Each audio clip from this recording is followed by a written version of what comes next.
जो चेयरमैन साहब ने, हमारे लीडर ने जो बातें कही, वो गवर्नमेंट ऑफ इंडिया का व्यूज़ है कि हम 1947 से लगातार इससे परेशान हैं। और जो मेंबर ऑफ पार्लियामेंट सूरत के जिन्होंने क्वेश्चन पूछा था, वो डेट वाइज मैं बता सकता हूं कि 1950 में we did Nehru Liaquat pact, 1956 we gave some money to Pakistan, 1960 Indus water treaty, in 1967 we gave some areas run of Kutch to Pakistan, 75 Simla agreement, then 82 SARC we decided with Pakistan, फिर 91 मिलिट्री का जो इन जानकारी है एक दूसरे के साथ, 96 में वी गेव MFN, मतलब मोस्ट फेवर्ड नेशन, जिससे कि व्यापार ज़्यादा हो पाए, उसका status.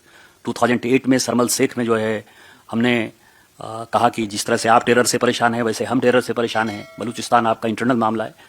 And then in 2014 prime minister Modi invited Nawaz Sharif for his oath ceremony, फिर वो उनके यहाँ गए। सो हमने अपने तरफ से बहुत ही प्रयास किया।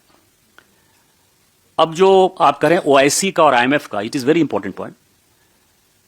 OIC में जो बहरीन है, जहां आप हैं, सऊदी अरब है, और मैक्सिमम जो इस्लामिक कंट्रीज हैं वो हमारे साथ ही हमेशा नजर आए, मतलब एक्सेप्ट 2-3 कंट्री को छोड़कर, टर्की, अजरबैजान, मलेशिया।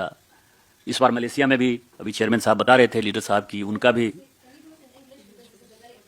या in OIC everybody except Turkey, Azerbaijan and Malaysia, everybody is more or less supportive to us, and I think in future they will do so, because even Saudi Arabia is facing same type of problem with Yemen, and religion is not a guarantee of any security, or everybody is seeing in Jordan what is happening there, Iraq, Iran, everybody thinks so. So I feel like what we are doing here and what our people are doing outside India, all OIC country will again support us. दूसरा जो security का सवाल, IMF का सवाल है, we tried our level best कि this money goes to terrorism only, but IMF decided other way around.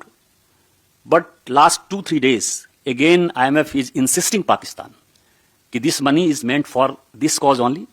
Don't give this money to, don't divert this money to anywhere else. And we feel कि IMF will do something else. It's our presumption.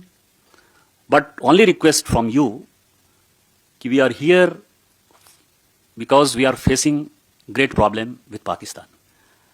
And same thing you faced before 60s also. 60 in Bahrain also they faced this. So we need your support.